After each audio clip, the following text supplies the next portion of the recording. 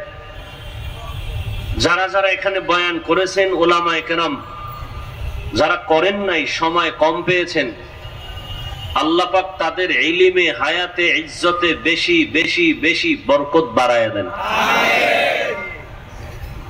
ওলামায়ে কেরামের ইজ্জত কমবে না বাড়বে? কিন্তু অনেকে কমাতে চায়, অনেকে, তাদের জন্য একটু দোয়া করি নাকি? ওলামায়ে কেরামের ইজ্জত কমানোর জন্য যারা ফেসবুকে প্রপাগান্ডা ছড়ায়, মিডিয়ায় যারা উল্টা পাল্টা বক্তব্য দেয়, প্রথম দোয়া করি আল্লাহ এদের হেদায়েত দান করেন, আমিন। আল্লাহ এদের হেদায়েত দান করেন, আমিন। আল্লাহ এদের হেদায়েত দান করেন, আমিন। আল্লাহ আপনার ইলম ও কুদরতে যদি এদের ব্যাপারে হেদায়েতের দরজা বন্ধ থাকে, আপনি কুদরতের দ্বারা এদেরকে দমন করে দেন, আমিন। আল্লাহ এদেরকে দমন করে দেন, আমিন। আল্লাহ এদেরকে দমন করে দেন, আমিন। এই কথাগুলো কেন বললাম? কিয়ামতের আগের দিন পর্যন্ত এক সেকেন্ডের জন্য নবীজি আর কালেমার দাওয়াত নিয়ে উম্মতের কাছে আসবেন না। আসবেন না। শুধু রবিউল আউয়ালে বাইতুল মুকাররমে নবী আসবেন না, কেরানীগঞ্জে আসবেন না, কখনো আসবেন না। সবার আকীদা ঠিক আছে তো?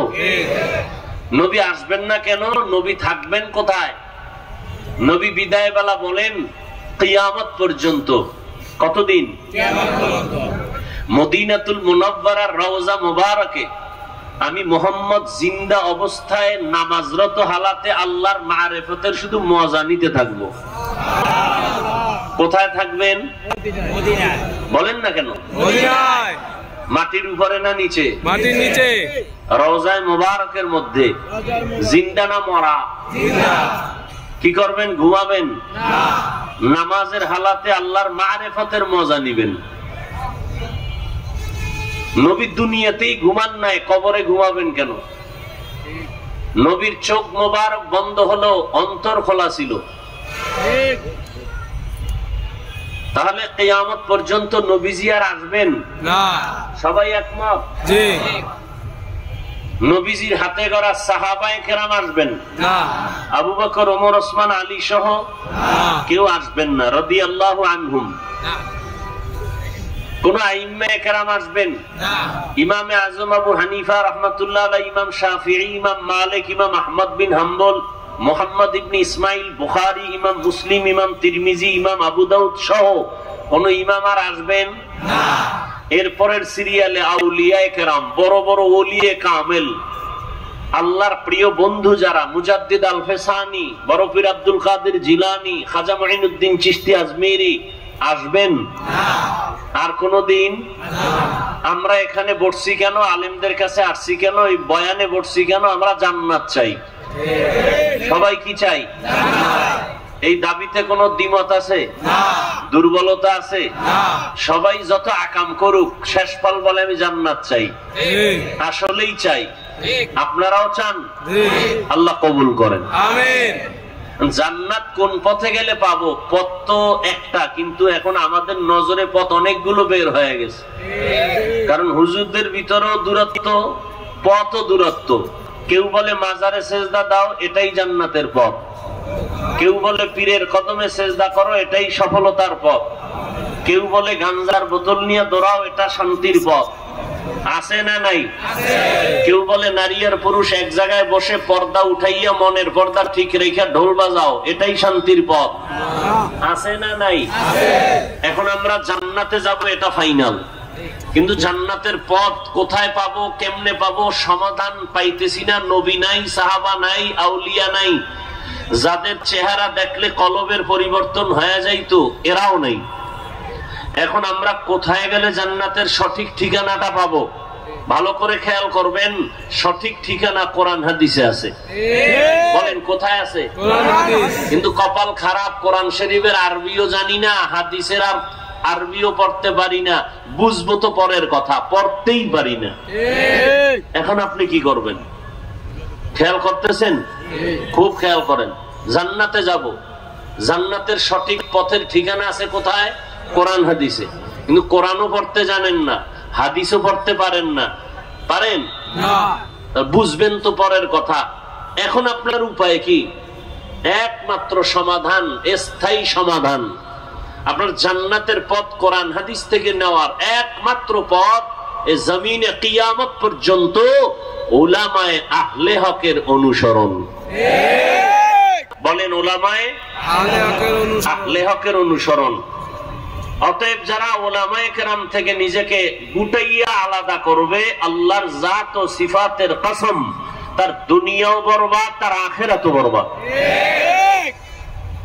খুব খেয়াল করবেন। আমার আলোচনার বিষয়বস্তু আমাদের মুরব্বী, আমাদের অভিভাবক না থাকলে কি হবে, থাকার কি প্রয়োজনীয়তা, এই বিষয়ে আমার আলোচনা।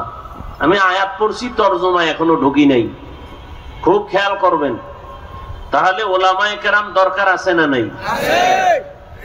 শুধু দরকার না, কিয়ামত পর্যন্ত এই জাতির সঠিক ঠিকানা দিবে, শান্তির ঠিকানা দিবে ওলামায়ে কেরাম। আর কেউ দিতে পারবে না। কারণ ওলামায়ে কেরামের মাথা অন্যদের তুলনায় একুরেট, নির্ভেজাল। অন্যদের মাথায় ভেজাল, বিবেকে ভেজাল। কেন? খায় ভেজাল, খায়। আলেমরা ভেজাল খায় না, ভেজাল পরিবেশে যায় না, তারা পিওর। আর আল্লাহর দেওয়া কিতাব তারা অধ্যয়ন করে, এমন কিতাব যে কিতাবে কোনো ভুল নাই, সে কিতাব তারা অধ্যয়ন করে।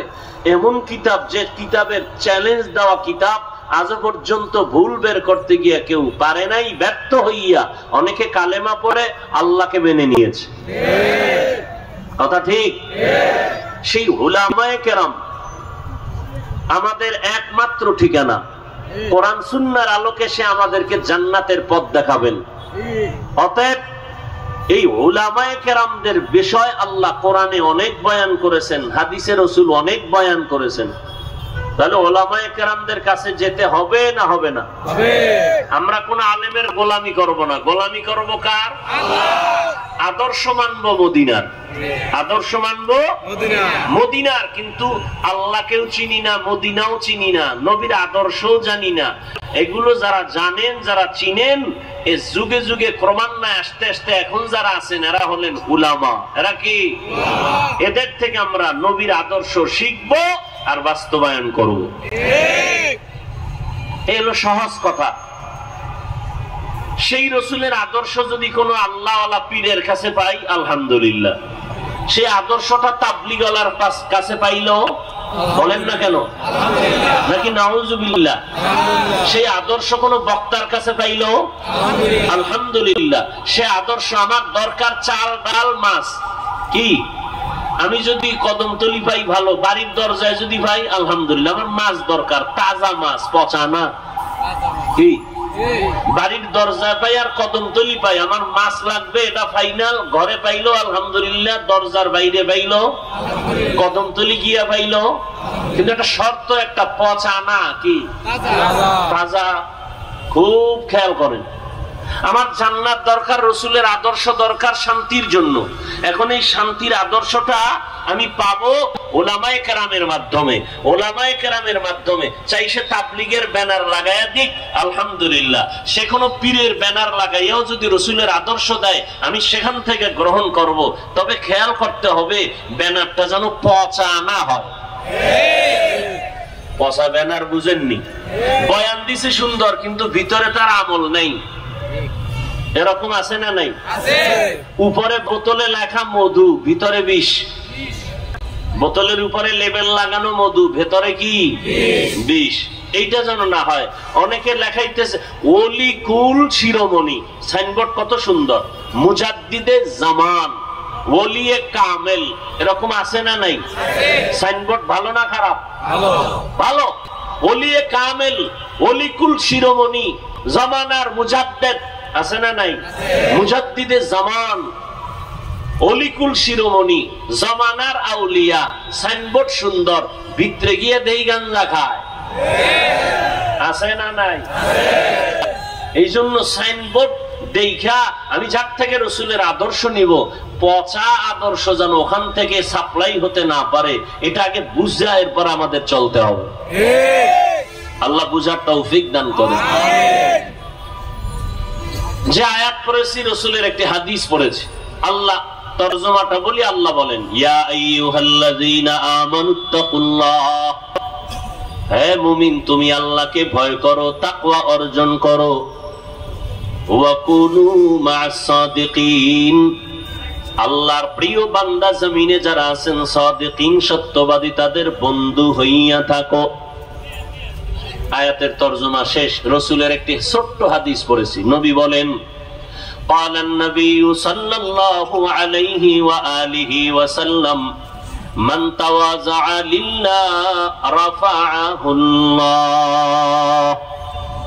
রহমতের নবী বলেন, যেই মানুষ নিজেকে আল্লাহর সন্তুষ্টি অর্জনের জন্য ছোট মনে করবেন, বিনয়ী মনে করে চলবেন, আল্লাহ তার মর্যাদা অনেক বাড়ায় দিবেন।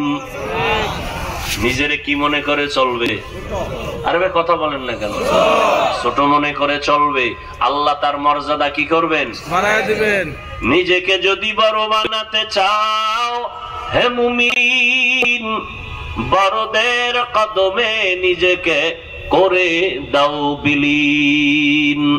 मिटा दो अपना हस्ती को अगर कुछ मर्तबा चाहो के दाना खाक में मिलकर गुले गुलजार होता है।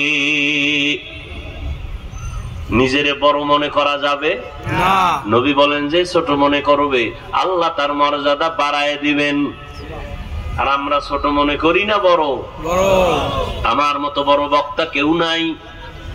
আমার নামটা ছোট হলে মনে কষ্ট পাই, আমার নামে আলহাজ না লাগাইলে কষ্ট লাগে, আমারে মাওলানা না বললে কষ্ট লাগে।